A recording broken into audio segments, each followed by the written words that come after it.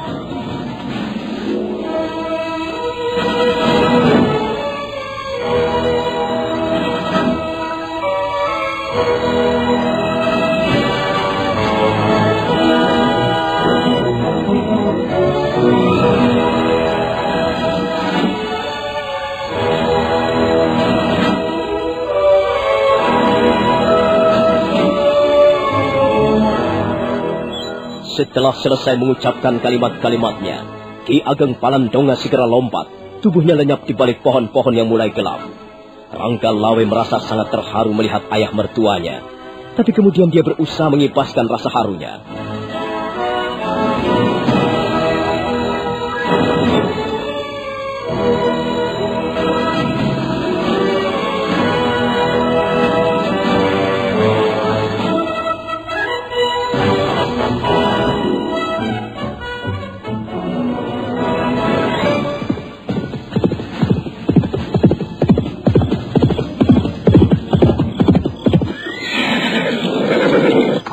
Ada apa, Sakauni?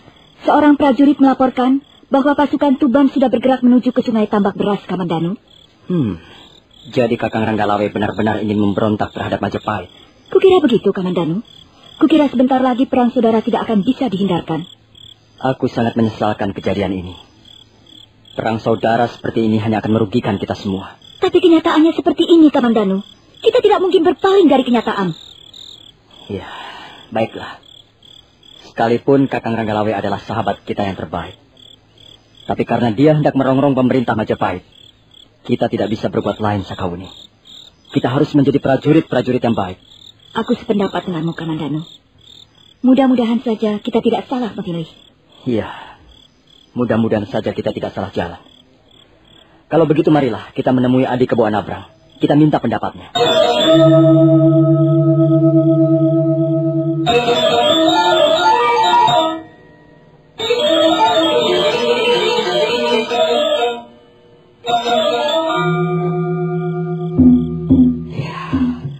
Berapa besar jumlah mereka, Sakauni? Jumlahnya cukup besar juga, Adik Kebo Anabrang. Menurut prajurit itu, jumlah mereka tidak kurang dari 2.500 orang. Kurang ajar. Ranggalawe benar-benar ingin menyerbu ke Majapahit. Dari mana dia bisa mengumpulkan orang sebanyak itu? Kakang Ranggalawe sudah sejak lama mempunyai nama yang harum di sekitar kota Tuban. Tentulah tidak sukar baginya untuk memperoleh dukungan dari para sahabatnya. Kalau begitu, kita harus mengirim utusan untuk menyampaikan berita ini kepada Gusti Prabu. Jumlah kita sangat sedikit. Apalah artinya 500 orang prajurit? Kalau kita tidak memperoleh bantuan, kita bisa dihancur leburkan oleh pasukan Tuban. Kebo Anabrang segera memanggil 2 orang prajurit Majapahit. Mereka diutus pergi ke istana Majapahit untuk melaporkan bahwa pasukan Tuban sudah bergerak mendekati Sungai Tambak Beras. Malam itu juga, 2 orang prajurit Majapahit berkuda meninggalkan tepian Sungai Tambak Beras.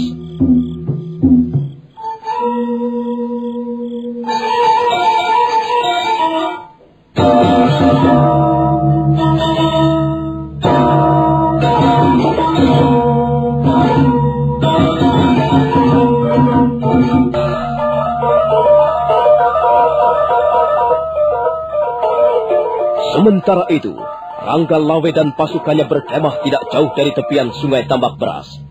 Mereka bermalam di situ, menunggu fajar datang. Maka ketika langit di sebelah timur mulai kemerah-merahan, ketika sang surya bersiap-siap menerangi seluruh Mayapada, Ranggalawe memerintahkan agar prajurit-prajuritnya berkumpul. Untuk sesaat lamanya, Ranggalawe memberikan pengarahan kepada mereka. Kemudian Ranggalawe memerintahkan agar semuanya bersiap siaga. Medan perang sudah dekat. Senjata-senjata mulai diperiksa kembali. Kuda-kuda diberi minum ataupun makan rumput yang segar. Maka setelah dirasa segala sesuatunya siap, Ranggalawe memberikan aba-aba agar pasukannya berangkat.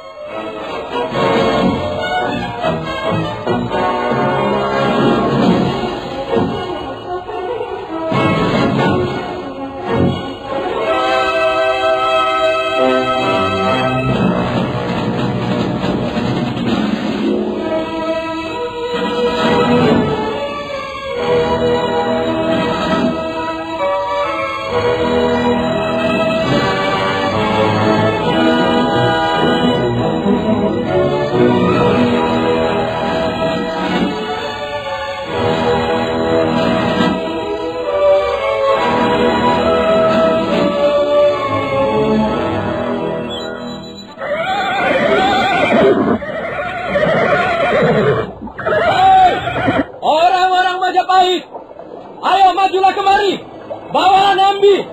Jangan kalian sembunyikan manusia goblok itu di belakang punggung Gusti Prabu Kertarajasa. Mana itu Nambi? Inilah Ranggalawe. Ayo, hadapilah kami. Hadapi kami pendekar-pendekar dari Tanah Tuban. Apa katamu Ranggalawe? Majulah kemari kalau berani. Tuban adalah tempat di mana tinggal sekelompok para penakut. Ayo, aku tunggu di sini Ranggalawe. Jangan hanya pandai sesumpah dari kejauhan. Majulah, hadapi Kebo Anabrang. Hati-hati Kakang Ranggalawe. Mereka sengaja membuat panas hati kita. Kebo Anabrang itu nanti akan kucincang tubuhnya.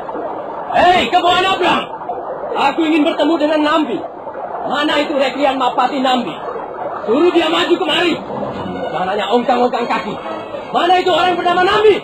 Suruh menghadapi aku, Ranggalawe! Tidak perlu banyak laga, Ranggalawe. Kalau kau ingin berhadapan dengan Reklian Mapati Nambi, sebelumnya harus lebih dulu dapat menundukkan Kebo Anabrang. Langkahi dulu mayat Kebo Anabrang, barulah kau akan bisa berhadapan dengan Nambi. Kurang ajar Kebo Anabrang. Pendekar kemarin berani menantang aku. Kubunuh kau. Kubinasakan kau. Ayo, serbu! Amuk Majapahit! Amuk Majapahit! Serbu!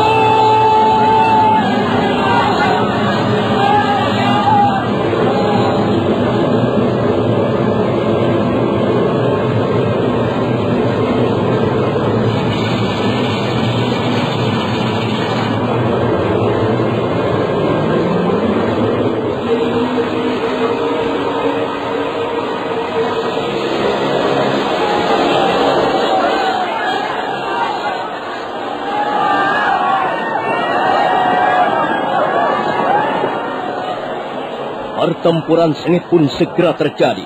Prajurit-prajurit Tuban di bawah pimpinan Ranggalawe, Ratati dan Ragelati mengamuk bagaikan banteng-banteng ketaton. Pasukan Majapahit dibuat kerepotan, dan mereka semakin lama semakin terdesak. Pasukan Tuban bertarung bagaikan orang-orang gila. Mereka bertarung sambil berteriak dan melompat ke sana kemari. Kebo Anabrang merasa geram melihat pasukannya menjadi kocar-kacir. Ketika pertarungan sengit masih berlangsung, mendadak dari arah samping kiri bermunculan orang-orang berkuda. Mereka adalah Tambak Paya dan Gagarangan berikut murid-muridnya.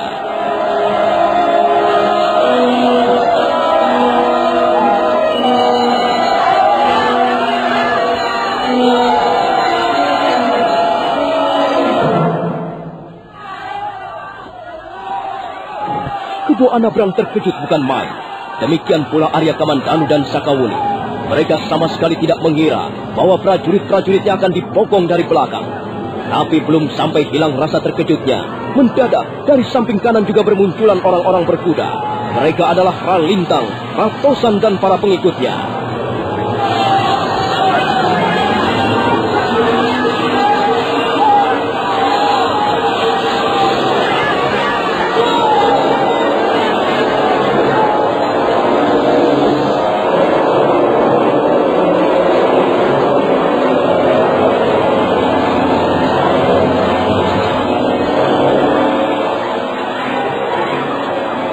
Kebo Anabrang mendengus keras sambil terus berusaha membapatkan pedangnya yang besar dan panjang.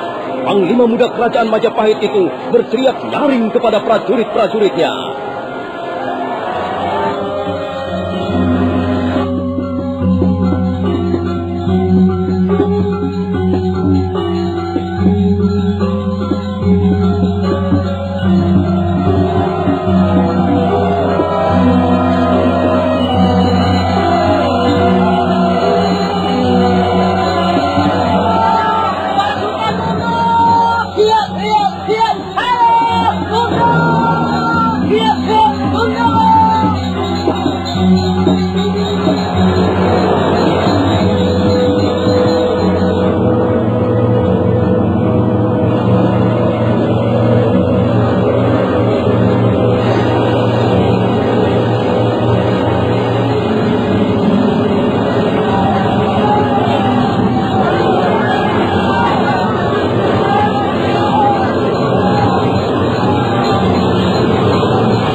Nah, apa yang akan terjadi kemudian?